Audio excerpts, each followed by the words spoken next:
You're listening to a Comics XF podcast. X-Men.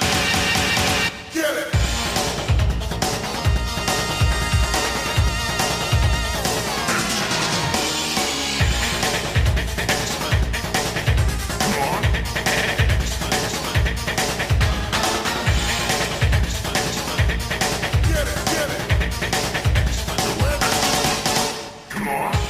Ho, ho, ho, everybody, and welcome to another exciting episode of Battle of the Atom.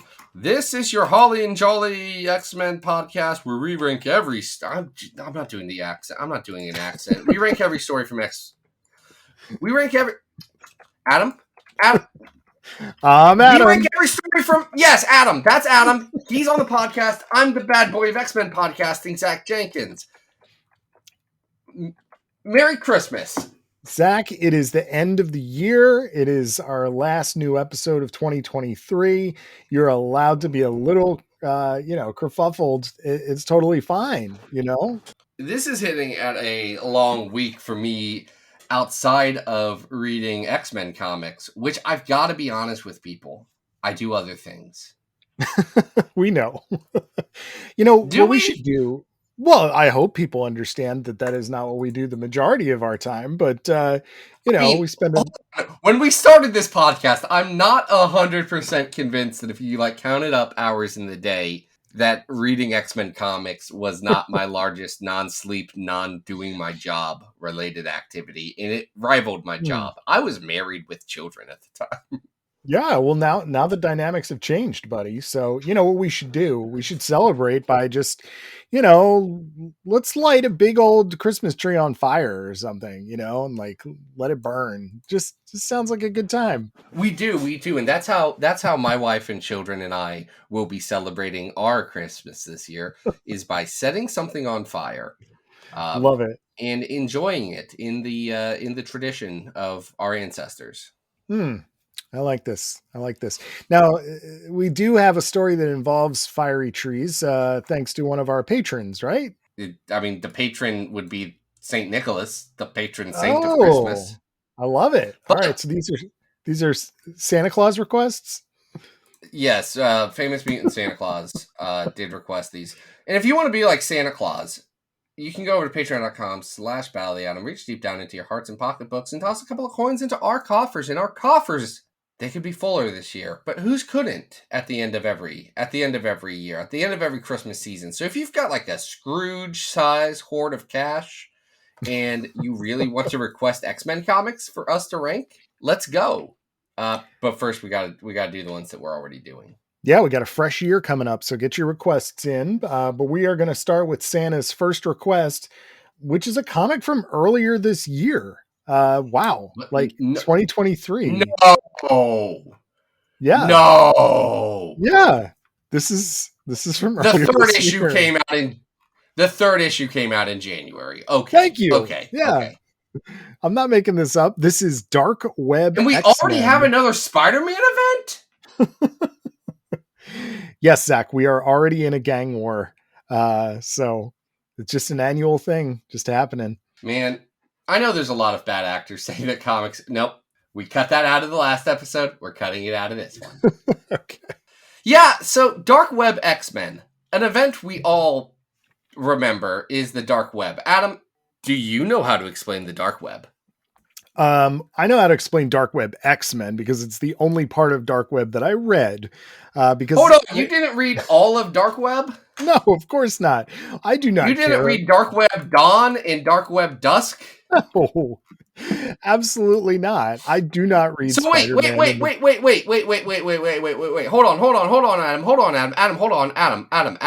Adam. I'm still here. Adam, hold on. Still here. Adam, are you telling me that you don't know about Rec Rap? I do know about Rec Rap. I do. Do you know about Hollow's Eve? I do know about Hollow's Eve, though I was convinced for a very long time because I was there when they made the announcement at Comic-Con that it was Mary Jane, but it is not. Now I know the difference, and they've already made an action figure, which is pretty impressive given the timeline. Okay, look, I'm going to make fun of Dark Web as a bad event and a lot of things in it as bad for the next little bit. I'm going to say Hollow's Eve, one of the best, ideas Marvel has done in a spell, because she's Ben Reilly's girlfriend. Nobody cares about Ben Reilly. And anyone who wants to at me, you can't find me on the internet. I'm a phantom. You don't know. There's a void, a chasm where I used to be. I You love can't that. at I me. love that you did that because I was just about to say, do you mean chasm? But I know. Anyway, she has Madeline Pryor gave her a magic bag of Halloween masks that she could put so on, great. like plastic Halloween masks, and get Halloween powers. Rec Rap is Bizarro but Spider-Man, and that's oddly delightful. It's really fun. So, despite Dark Web being a really dumb idea, which is basically Inferno 2, but it's Spider-Man, Well, which it's Inferno 2 in that the idea is let's take Spider-Man's twin, who's kind of evil sometimes and not really, and mix it with Madeline Pryor, Jean Grey's twin, and Zeb Wells' favorite character to ever exist. yeah, I mean, this is right after Hellions wraps. We've already had Vita do the limbo switchover between Ileana and Madeline. So now we're primed for this to happen. And what I want to just give it credit for is that I think that most of the people involved in this event know that it's a dumb thing and are trying their best to have a really good time while they're making it. And I think that things like Hallows Eve and Rec Rap are good examples of that. But again, I'm only speaking from this particular comic book's vantage point, which takes the Inferno stuff and does some really funny things with it and does still manage to come out the other side with a pretty emotional climax that I think works. So here's what I'll say. Neither Hallows Eve nor Rec Rap are in this comic. No. And so that's a negative for this comic right away. A positive for this comic is Chasm. Ben Reilly is also not in this comic. And Nope. I'm going to be honest, y'all. No one is going to convince me that the Clone Saga was good or worth reading or anything like that. And no one's going to convince me that they are assassinating Ben Reilly's character by making him bad. So I'm not taking it. No. Famously not, and it's weird that people are trying to convince us that he was. So I'm not coming at this from that angle. I want to be very clear, because Spider-Man fans scare me. Yeah. Chasm's bad, and Ben Reilly's bad, and everyone involved who maybe they know this story's dumb, but they're still the ones who did it, they should feel bad. That's fine. What I appreciate here is that we have Jerry Duggan with art by Rod Reese and Phil Noto. And we just have 3 issues where we basically have 2 things going on. We have the X-Men fighting, anthropomorphized objects, some of which are really fun, which I want to get into. And then we also have this emotional conflict, which I mentioned earlier, about Madeline wanting her memories of baby Nathan back from Jean. And I think we should start with the former, in which the first issue has one of my favorite creations that's in this book, which is the Rockefeller Christmas tree, which gets pooped on by a demon and comes to life, and the amazing friends have to defeat it. And it's just funny. You're older than me, so you care about Spider-Man and his amazing friends. Is that I do is that not. right? I've not ever watched an episode of this until about a month ago. Really? Yeah. Dr. Anna Papard and I were watching the X-Men episodes of Amazing Friends. The one where Thunderbird turns into a bear? Yes. The one where Xavier for some reason has like a Doctor Strange like closet. It's the X-Men adventure, and what's it called? A Firestar is Born. Yes, the Firestar episode was absolutely bananas. So no, I don't care about those things because they weren't on TV when I was little. I also truly do not care about it, and I know people are. I've said this before. I know people are trying to make me care about Firestar. It ain't working. It's not happening. She's never getting over for me. I'm just like, there's more interesting redheads in this comic than you. I'm sorry, Angelica. It's totally fine. And I think that Jerry's even teasing about it, right? Because there's a couple of lines about, well, our power sets don't work. Like, we should never team up again. And we've been having this conversation in the Comics XF Slack. Dan Grote famously did a piece about the two sides of Jerry Duggan, and this is the side that I appreciate. Because when Jerry tries to do super serious stuff, it doesn't land for me usually. Here he's just getting to kind of pull on his Deadpool, goofiness, and I think it works really well. The jokes land. Well, I think what works more for me, because I think some of the jokes are a little overwritten, but that is very much my stylistic approach to comedy versus other people's. I get it. Comedy's going to be different for different people. Fine. I think Rodriguez friggin' kills it on doing funny comedic stuff and great character expressions. Like, super good work. Love that. Yeah. That's awesome in this. Yeah. In this first issue. There's even, little gags like Havoc realizing that he's in the torn up Mark Silvestri Simonson, Inferno gown, and Cyclops being held captive by a crown of puppies. Like there are little things in there that Reese and Phil Noto do a really nice job with that I like a lot. Weird that they couldn't keep one artist for 3 issues. It's one of these things where I think it's just a timing thing where they want to get this. I don't know how quickly these were coming out. Is it like it was well, actually, no, it was the 14th, the 28th, and the 18th. So, I mean, they had to get them quick, but also they're the ones who set the schedule. They can figure it out. That's their job. You know how it is. I'm not gonna let Marvel off the hook for a thing Marvel did. I think that Reese and Noto complement each other pretty well. They do. And so, this is, I mentioned this in the Cable episode we did not that long ago. This is actually a Noto I really like. Noto hits his sweet spot in this, which I think is good. Yeah, doing a really nice job. And, I do think, like I mentioned, it's not just all of the Forge fighting mailboxes stuff that is silly and fun.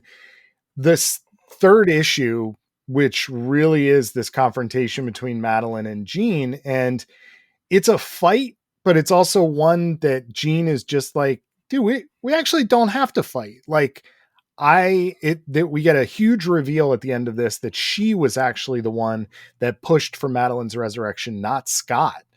And Madeline is very taken aback by this and is, very pleasantly surprised to learn that Jean's more than willing to share these memories with her. And I think it works really well. You don't. I have my qualms with it, and I'll tell you why. And this is a walk me me thing. through this. I don't know why we need everything to be nice and clean and everyone being friends and everyone happy and everyone being perfect. I think it's fine if Jean's like, actually, I don't like you. I think I get what you went through. That wasn't fair. You've been kind of a jerk to me. So I don't like you.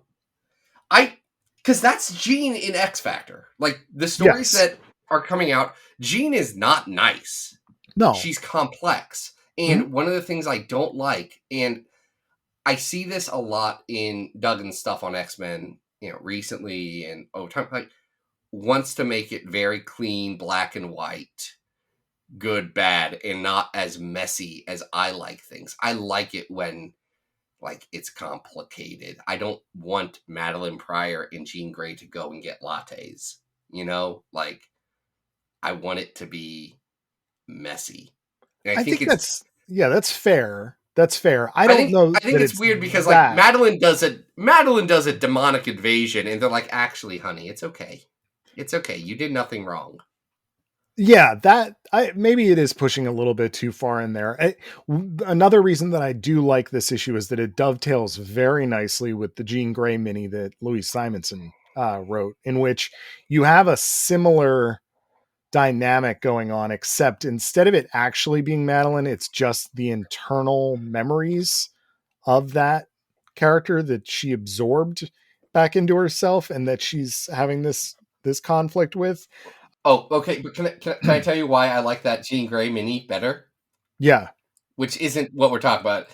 It's because at the end of that Jean Grey mini and the entire part of the entire like thought of that Jean Grey mini is Louise Simonson's Jean Grey saying, actually, no, I did everything right. And screw all of you for second guessing me. I'm the best. Because that's a Jean thing. That's such a Jean thing. Yeah. Yeah, I appreciate that she is trying to restore this chunk of Madeline's history that is in many ways stolen from her. I think this works. I appreciate what you're saying about the idea of it being a little too clean. But I think it's also trying very hard to be a bridge between what Zeb was doing on Hellions and then what we were going to get in the 5 issues of Dark X-Men that just came out. I think you may be putting a little more into it than they were in terms of like how this, the timing of everything. But in general, I see where you're coming from. And I want to be clear. I've read bad comics. Like, I know this is not a bad comic. There's specific things on this comic I don't like. And the artistry, specifically with Reese and Noto, push it up because the visuals are good in this. Like, that sells the story for me a lot more than the dialogue and the plotting does. I think it's gorgeous. It looks great on every single page. There's some really, really striking visuals, and it's a nice mix of the things that I like that Jerry does. I feel like he tries in other cases to do this jokey / emotional stuff to lesser effect. Like the most recent example I can give is the Uncanny Avengers book from Fall of X, which, got a little too treacly in its. Why was that a comedy book? I get it, because that's kind of how he was. Book have bits? Well, he was kind of doing that with his original Uncanny run, which I really liked. That Uncanny Avengers. Okay, run. yes, but that book wasn't spiraling out of the idea that a genocide just happened again, and every good thing was lost. So what do we do with that? Well, we say the Captain America's the best. I'm not talking about it. We're not doing it. It's all right, fine. We don't have to litigate all these other series. I would we like. Don't. I'm just mad at Flag Smasher, Adam. You know that. I know. But what I think we can both be happy about is all of New York booing Iceman, Firestar, and Spider-Man for basically incinerating the Rockefeller Christmas tree and then encasing it in ice that won't melt till March, and having I have a question about that for you. Yeah, actually, since you're an East Coast guy, yeah. Do people in New York like the Rockefeller Center Christmas tree? Because I feel like if I lived in New York, I would be annoyed by it. I don't know why I feel that way. I can't speak for all of New York. I will say I don't think there's many people that speak ill or think ill about the Rockefeller Christmas tree. It is a. I'm asking that. I'm going to ask that to people from New York. I'm going to ask all the people of New York. Hey, do you think this tree sucks? I doubt that. I mean, but I could be wrong. I don't know. I don't live there. I'm not a Midtown Manhattanite. So I will say from my spot in New Jersey, it's delightful. Yeah, but you've been there. Of course, many times. But, I just love the idea that, the firemen yelling, "Stop helping." It's really funny to me. So, all right, we've talked about this one for a good 20 minutes. We should probably try to rank this on our big old Christmas list of naughty and nice comics. Yeah, that's naughty and nice. Is that what we're doing now? That's fine. That makes sense. That's a Christmassy thing. We're ranking them all, though, from best to worst. All of the X-Men stories that have ever existed. And do you know what road we're on, Adam? We are on the road to 5,000. No, 900. That's a lot. We're not eastbound and down yet.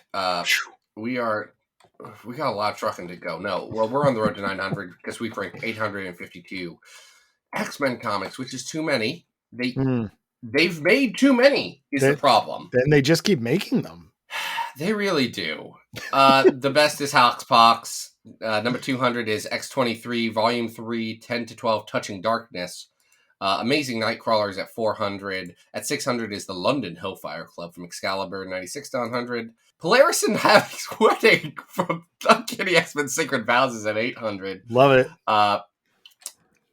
Man, the Austin run. Sure is a thing. At least I'm never not thinking about it. That's okay. That's the thing. It's bad, but I'm fascinated by it. Anyway, 2099 World of Tomorrow's the worst X-Men story of all time. This is worse than Cable. Where did we put that Cable series? Or the first chunk of that Cable? That's at Oh, 143. that's in the hundreds. I was thinking lower. I was thinking maybe in the Me too. 300s. It's below the Magic Volume 2 with Amanda Sefton at 229. Oh yeah, absolutely. I mean, I think Long Shot's better than this at 346. Man, we really do have. Okay. I mean, yeah. Am I too Okay, low? Am I too low? No, I'm just looking at this. I would probably put this above 356 X-Men the Exterminated, though. Oh, sure. But I don't think it's better than Bizarre Adventures 27 and 355. I think it's better than parts of Bizarre Adventures 27. It's not better than the best parts of Bizarre Adventures 27. You know what, though? I don't know. Is it better than Wolverine Noir? Which I do like. Yeah, it probably is. It probably is. It's better than Ultimate Spider-Man Annual #1. Yeah. Let's say below Bizarre Adventures because it's not better than the Jean or Nightcrawler stories in that. It is better than the Iceman story in that. Yeah, probably. All right, so this is our new 356 Dark Web X-Men. Definitely a hoot if you missed that earlier this year. And listen, if you want to read it, you should read it. That's the thing. Here's the thing. I rag on comics a lot recently because I have gotten into my bitter old man stage of my life and I love it. Yeah, at your ripe young age of 32. Don't worry about how old I am. Look at you whippersnapper. Look at me. I'm wearing a sweater. I'm drinking hot cocoa out of a moose mug. I'm living my best life. You truly are. Our second Christmas story for the episode is one that serves as an epilogue to a long-standing classic in the canon, and that is Alex Ross and Kurt Busiek's Marvels. So this was part of what, like a reprinting of these books that was coming out? No, director's cut? yeah, okay. They did the director's cut, but what they were doing around this time, they were doing a lot of Marvel's stuff. So they did a director's cut of Marvel's. They did, I want to say, 3 different series with the title Marvel's in it. A couple anthologies, some character-focused one-shots like that the Jay edited and Tom Riley right. Cyclops that I'm staring at a page from where some HVAC equipment falls and Cyclops has to save people. It was too me to not buy it. Also, Tom Riley's art was super cheap at the time. Love this for you. Doing that. Oh, but have you seen the page? I'll send you the page. It's great. It's great. It is, and this is getting off track, but of the 2 podcasts that probably most inspired me starting this podcast, I have pages from the writer's X-Men books on opposite sides of the entranceway to my office. Oh, I love that. That's great. It's great. It is great. I've got an X-Men 92 page on the other side as well. Anyway, I say all that to say, yeah, they were like making Marvel's a thing. Actually, they did a radio or a podcast, like an audio drama podcast at the same time too. Oh, I remember that. Yeah. It was pretty good. I listened to it in an afternoon. I was like, okay, I vibe with this. So Epilogue is literally just that. It is an epilogue to the original Kurt Busiek, Alex Ross book, but it's just a short. It's about 14 pages long, and it takes place at exactly the moment you might think it would. At exactly a point that we've had Christmas stories happen before. This is the return of the Sentinels on Christmas for the Uncanny X-Men. Which I think makes sense, because if you think of where Marvel's ends, it ends with the death of Gwen Stacy, more or less, like right there in 1970s, which thematically makes a huge amount of sense. Narratively, with what Marvel was and where Marvel changed, it makes sense. Also makes sense that you don't have the big stuff in the 70s the way you had it in the 60s. Yeah. And it's very interesting that what's the big turnaround point? And I think I don't want to say it's a turnaround for Marvel, but like what sticks out, it's, hey, Claremont's X-Men starts. Yeah. So this does take place, chronologically later in protagonist Phil Sheldon's life. It's Christmas. He's not working. As we remember from Marvels, he was a photographer who was capturing all of these amazing moments in Marvel history. But his daughters are older now, and they're with him on this night. Again, we're in Rockefeller Center. The tree is all lit up. And who's there but our Uncanny X-Men team? Now, in this particular version, they are not going to run into Blob and Unis and, Santa Well, they already Claus. did that. They Yeah. already did that before. That's the thing. Remember, Marvel's, it's dancing between the raindrops. So chronologically, what must have happened is they do that. Actually, we know this. They do that. They do the Christmas tree scene, and then they transform into the Sentinel fight. Yeah, it's all squeezed right into this story that we're seeing here. But this is basically an artist showcase for Alex Ross, and I don't know how you feel about his artwork. I know we have talked about the X-Men issue of Marvels before. I think that, sometimes what he does can be a little bit Thomas Kincaid in just that it's a very traditional style of illustration that you might have seen in decades ago. And that it's very shiny and neat. However, I do think that it is an excellent way to visually represent these eras. And one of the best weaponized uses of his artwork was the Marvel's Mini. And this ties in directly. I love looking at this. I think it's gorgeous. Here's the thing. I think we can give Alex Ross a lot of hard times for the fact that sometimes his pages are a little stiff, and sometimes all of his characters look like sweaty, overweight men. But they do. Sure. That's just true, and that's fine. But here's the thing. Alex Ross is still like a top tier comics guy because he puts a heck of a lot of effort into everything he does. Like, it's gorgeous. It's just, you ask Alex Ross to do Alex Ross things. Don't ask Alex Ross to do non-Alex Ross things. He's been doing it for 30 plus years now. Let him do his stuff, and it works here. You're like, listen, I gave crap to Kurt Busiek earlier in this episode because I ain't reading those Avengers.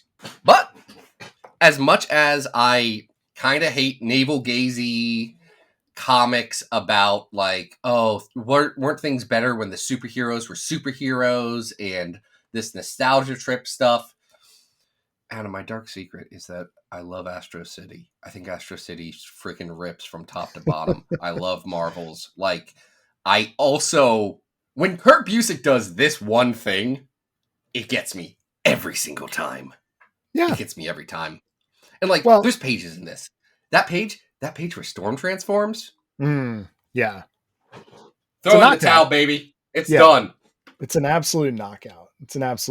And it also, these big 2-page spreads that he's doing, in these crowd scenes give him an opportunity to, it's still dynamic. He's experimenting with, his camera angles and looking up at the buildings. Everything is from a ground level, and the epilogue, which is what Marvels is. Right. And it allows the Phil Sheldon character to sort of pass the torch to his kids because they're the ones taking the pictures in this particular scene when this Sentinel strike happens. Right. Right. So do we get a little, a couple goofy cameos here? Absolutely.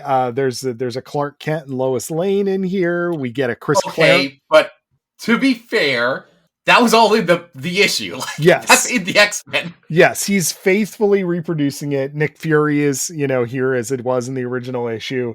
And then, we also get a nice cameo from Mr. Claremont himself looking up at what does he say? A freaking hurricane, stories above Rockefeller Center. And it's just a nice nod, It is. It's a good nod. Hey, I'm still stuck on Alex Ross, so excuse me for this for 1 second. But 2019 Alex Ross was like having a second renaissance. Because this looks good, and you see all of his covers for Immortal Hulk. Oh yeah, absolutely. Where amazing. he was like, where he said, actually, I'm going to still do my Alex Ross thing, and you're still asking me to do it. I'm just going to move my focus from what classical artists I take my inspiration from here and he Yeah. kills it so Yeah, he's good. like, here, I'm going to do a Hieronymus Bosch cover for you. Let's see how that turns Jeez. out. And Immortal Hulk, you're even so this good. last double page spread where he gets a chance to kind of recap all of Marvel's on 2 pages. It's pretty astounding how much he's able to fit Yeah. into this canvas. So, incredibly detailed, great sense of light and dynamism, even if it's still a tale about humans looking up at superheroes, and it works really well. It does. This is pretty good. Yeah. I at the time I do remember I was mad that it was only a 14-page story and I paid $4.99 for it, but that doesn't matter now.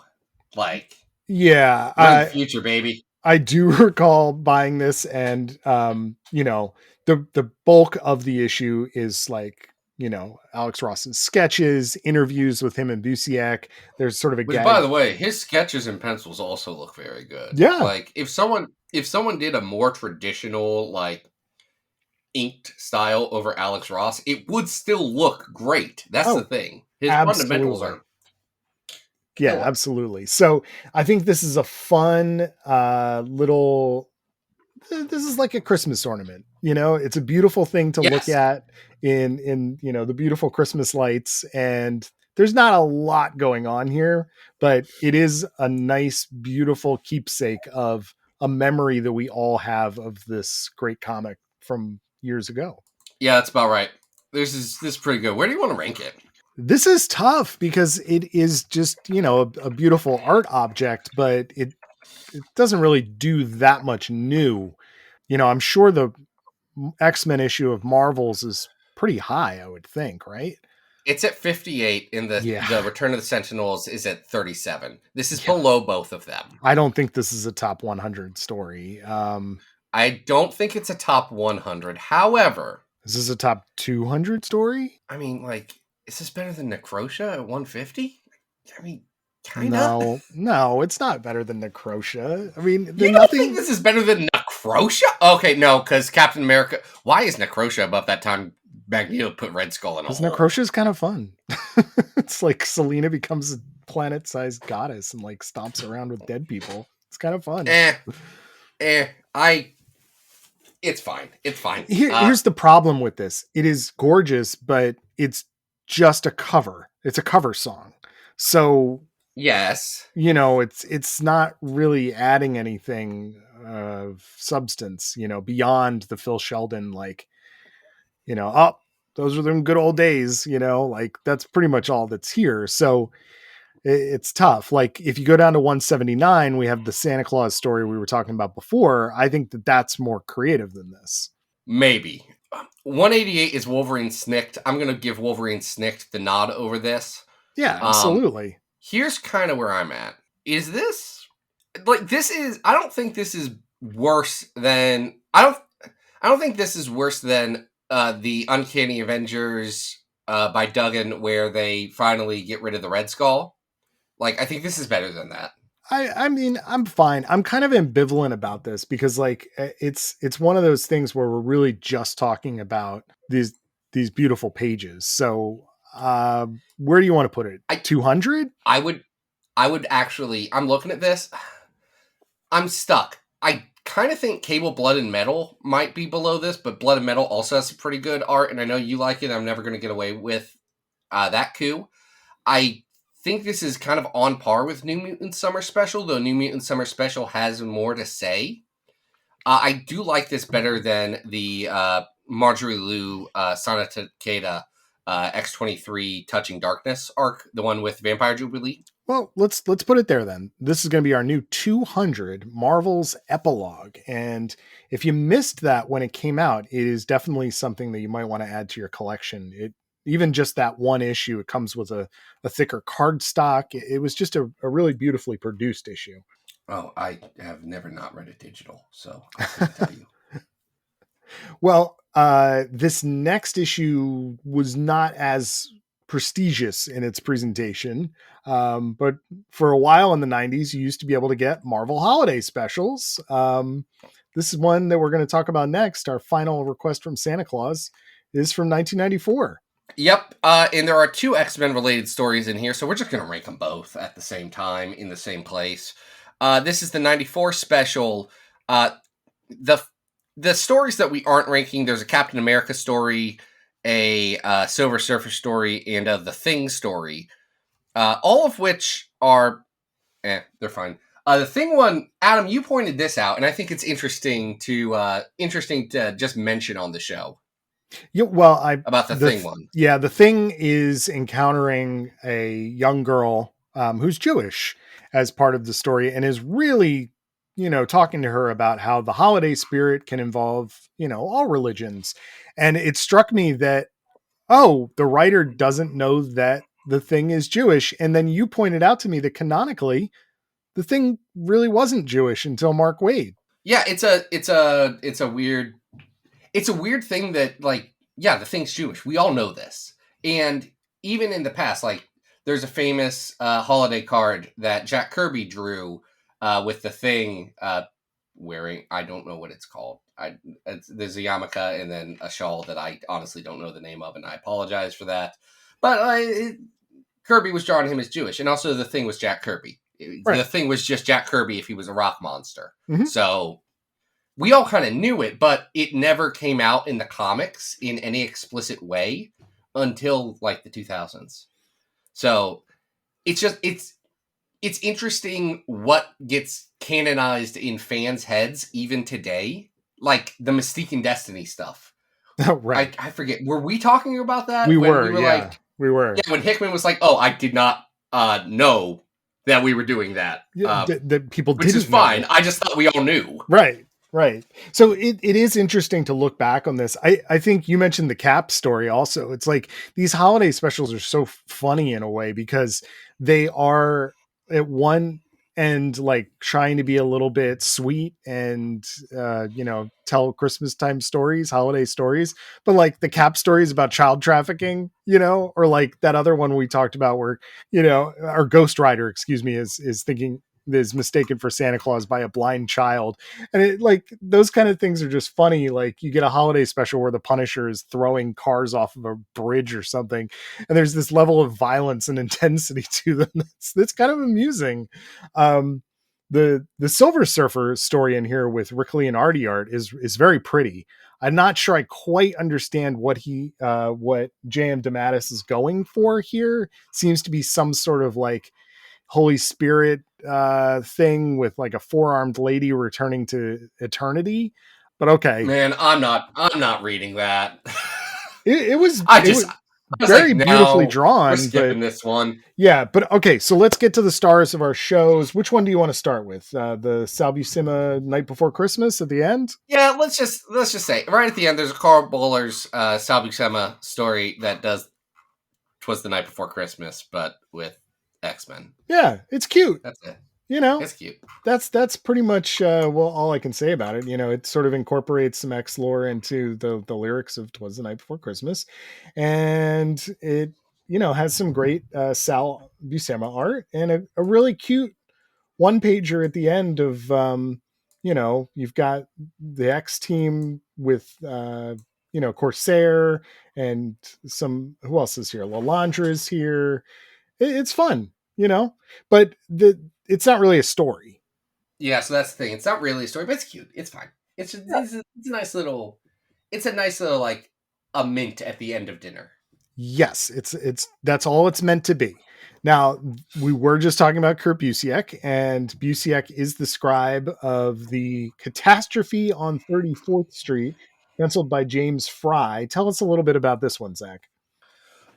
This is about how Bobby and Hank remember a time when they had to fight Metaxa the Lava Man, and then have to help save Christmas with Metaxa the Lava Man's family. Adam, you remember classic X-Men character Metaxa the Lava Man, right? Well, even the editor's notes that you probably don't remember this guy, this little lava monster who's basically abducting Santa Clauses. That's what he's doing. I'm not sure how. Adam? Yes. Do you know about Metaxa the Lava Man? Is the actual Metaxa story what's presented here?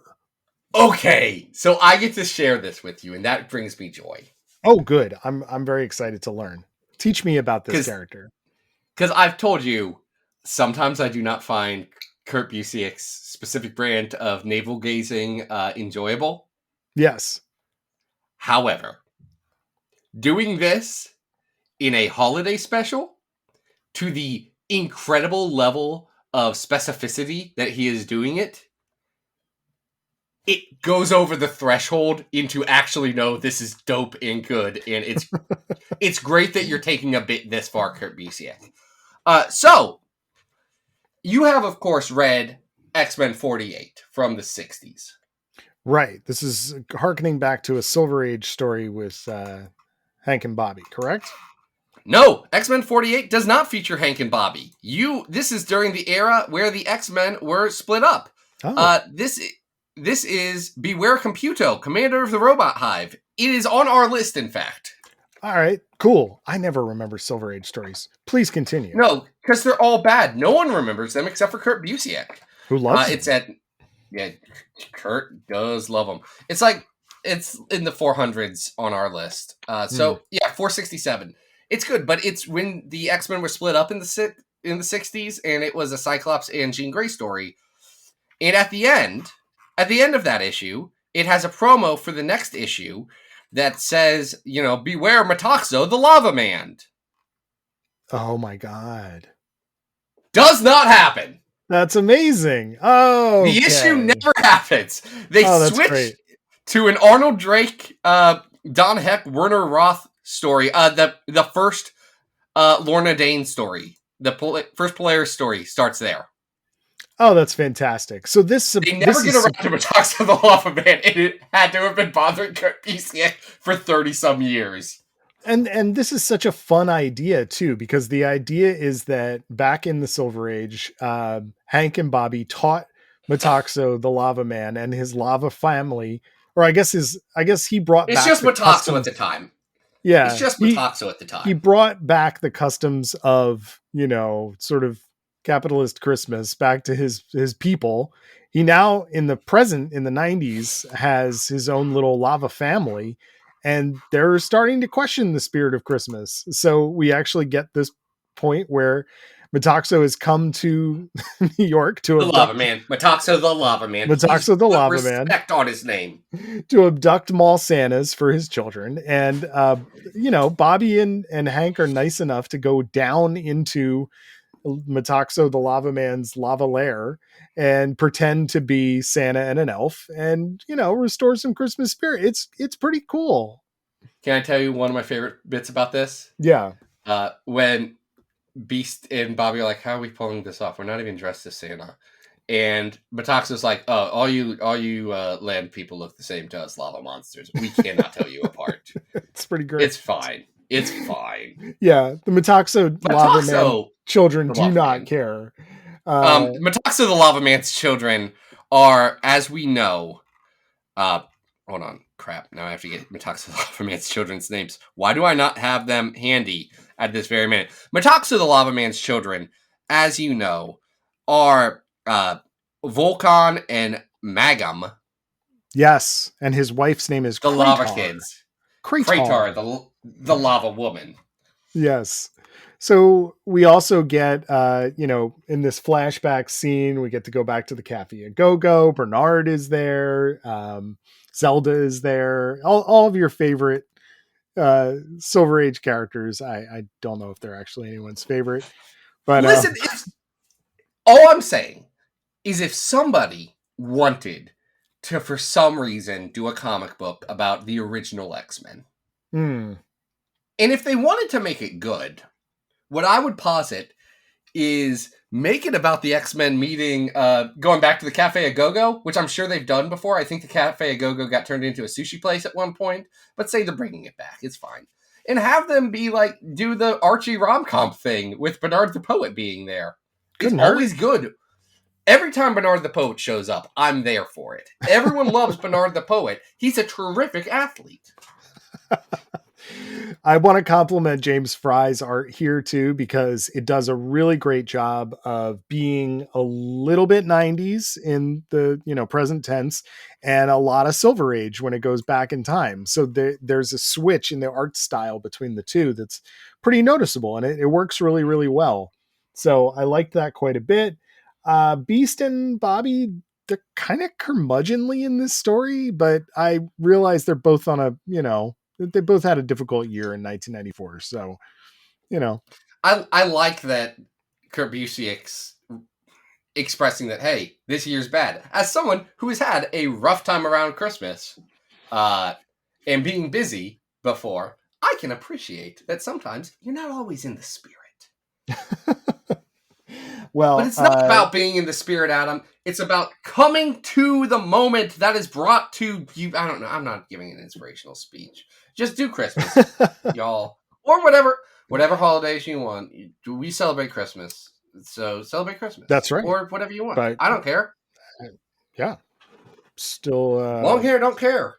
Still wondering why Krakoa doesn't have its own pagan holiday. It's strange to me because they celebrate Christmas there, because they're almost all exclusively Western.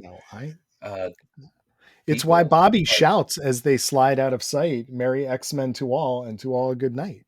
So where are we ranking this bad boy? Below everything else we ranked today, but not that much farther below it. No, I think this is a fun story, and if people haven't checked this one out, this is a weird one because it's not on Unlimited, and it's probably not the most common thing you're going to find at in the long boxes. So it might be a little bit harder to track this one down if you don't know where to look on the interwebs. So if you got to figure out how to get comics, I can't help you. Yeah, I'm sorry. Y'all, it's very simple. We don't have to explain it to you on how you can do that. Hey, this is worse than Uncanny X-Men 230 'Twas the Night Before. Which is at, where are you? 243. Oh, I'm much lower than this. Didn't we say we're putting this below Dark Web X-Men at 357? Yes, we did, which I definitely remembered where we put that one. That's okay. That's all right. I'm just working my way down the list, and I'm curious if this is still a 300 story or if we're getting into the 400s. I would keep it in the 300s. I think this is probably worse than Marvel Team Up 100. Yep, I would agree. I kind of think it's better than... Oh, actually, no. I know it's better than Soul Possessions from X-Men 31 and 32. Yeah. That's a canon story. Yeah, so above that is the Necrotia Arc of New Mutants, and above that is the issues after Bishop's Crossing. So at 377, we have Rogue joining the X-Men, and I don't think this is as good as that, but I do think it's probably better than those Will Sportaccio issues of Uncanny. Great, because I was just going to assume that you were going to go for your boy Porcasio at all times. This is a fun story. People should check this one out. It's really cute. Really should. It's 378 now, y'all. Great. And Santa, I hope you liked our episode, because those were your 3 stories. Folks, we're running desperately out of Christmas stories. We've been doing this podcast for too long. There are still more, but we may have covered the good ones at this point. I don't know. Oh, you know what? Who's to say? Who's to say? This is the exciting thing about our show. You just never know what's going to happen. So, what are we going to categorize as a Christmas story in the future? Maybe we'll be like, well, this made a Die Hard joke, so that's a Christmas story, which is dumb and stupid. Here's the thing about Christmas movies. I've actually taken a hard stance on this at a certain point. Christmas movies have a vibe, idiots. If the movies don't have the Christmas vibe, it doesn't matter if Christmas is a setting in the story. It's all about the vibe. And I like Die Hard. I know Die Hard. I'm friends with Die Hard. Die Hard doesn't have that vibe. Die Hard has a completely different vibe. Wait, Zach, are you trying to say that Die Hard's not a Christmas movie? That is a bold stance. I'm absolutely saying that, and if anyone wants to argue with me, I'd say, would you watch it with your grandma on Christmas? And if the Yeah, answer is yes, absolutely. I mean, I'd she's say, dead, but I would, I- you know, I'd say that's a if weird, you want to weird know choice. the real way to determine whether a Christmas movie is a Christmas movie, all you have to do is go back to my article on Comics XF, which presents the foolproof rubric to discovering whether a Christmas movie is or isn't a Christmas movie. And you will be able to see for yourself that Die Hard is 100% a Christmas movie. So Adam, as your friend and editor in chief emeritus, I think that's my title. I don't know. Me and Dan worked something out. I think I've got emeritus in my name somewhere. oh, sure. Yeah. There's But emeritus somewhere. that doesn't As mean you at can't the be wrong time- about Die Hard. As at the time, the editor in chief, I can assure you, I didn't read that and I forgot it existed. Oh, you should check it out. There It was so basically many articles. I did not read everything. There were too many. It was when Spider-Man. What was that? What was the last Spider-Man with Tom Holland? It was that movie. When Oh, that the came out. battle. Is that? Are people saying that's a Christmas movie? No, I determined that it wasn't, but it does end at Christmas. So there was some conversation about whether it was a Christmas movie, which is what my article is about. So go read it. Anyway, Hey, two things on that. I have to. yeah, please. One, Yeah, obviously not a Christmas movie. no. Two, not a movie that we should talk about because it's not good either. You keep telling me that. I haven't revisited it, so I don't remember. I don't want to argue about that movie. I don't care. I care so little about that movie, but I remember watching it and be like, well, they're really patting themselves on the back for this one, aren't they? Well, it didn't last long. Sucks. Didn't it? I honestly have no idea what the future of the Spider-Man film franchise is, except for... Just keep giving me those animated ones. Those are great. Perfect. But instead, do you know what they're going to give you, Adam? Bad X-Men movies? No, they're going to give you Madam Web and Kraven the Hunter. Real movies that people are telling me do exist. 2024. It's going to be a wild one. And folks, that is when we are going to see you next, because we are taking a week off. So I just want to take a moment and thank people. I know that there have been weeks that we've taken off over the course of 2023, and just our lives have kind of gotten in the way. And so we just want to thank our listeners for being cool and still tuning in, because it sounds like a lot of you are. So we appreciate that. Thanks for being chill. Yeah. All y'all. Thank you.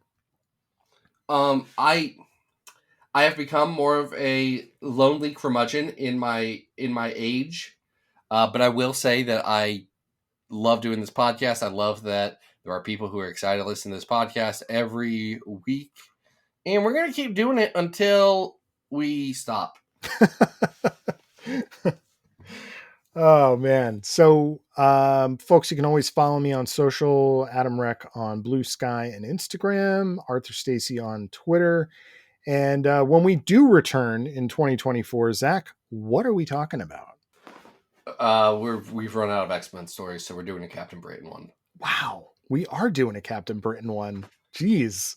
Is anyone here ready for some Alan Moore discourse in what I promise will be a hot take? Unless, when I reread this, I reinvent my hot take. You know me, I'm full of Alan Moore hot takes. Let's go. I mean, my Alan Moore hot take is Save that it. Save it. Save it for the pod. Are we going to talk about Alan Moore's collection of short stories, Illuminations? Because we can. Why not? It's okay. a new year. I mean, you can do whatever you want. It's been a bit since I've read it. Essentially, I'd just say uneven, but it's fine. I read other books now. It turns out Alan Moore really good at writing comics, like baseline on regular books. Regardless, folks, this will be a fun one. This has been Battle of the Atom. That's the name of our show, Adam. Mm-hmm. That's what I heard. That's what I heard. This has been Battle of the Atom. We hope you survived the experience. Get it!